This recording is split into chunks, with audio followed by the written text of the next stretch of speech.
For part 9C, we are looking for the market equilibrium quantity and price.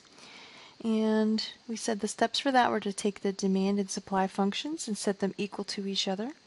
So we're going to take 60 minus 2x squared. We're going to set that equal to x squared plus 9x plus 30.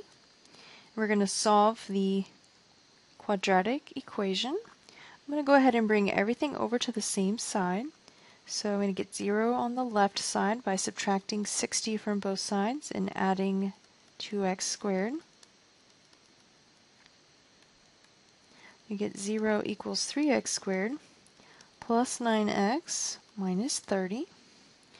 I'm going to attempt to factor. We're going to factor out a common factor from each term. Each term has a common factor of 3.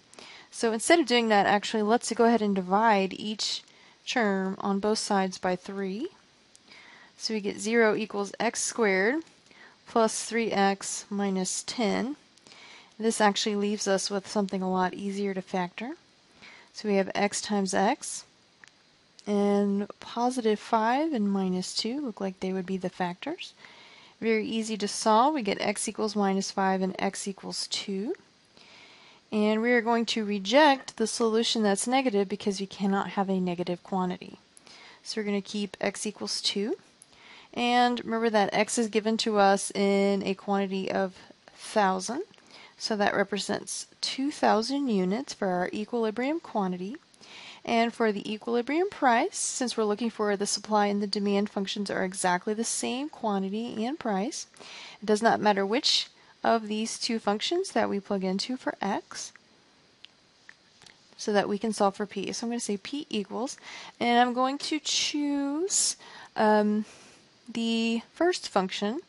Choose which one you feel like is easier. It does not matter which one. They both will give you the same answers. I'm going to plug in my positive 2 in place of x in the first function. I get price equals 60 minus, do 2 squared, so that's 4, which gives us 60 minus 8, and I get a final answer of 52. So the equilibrium price would be $52.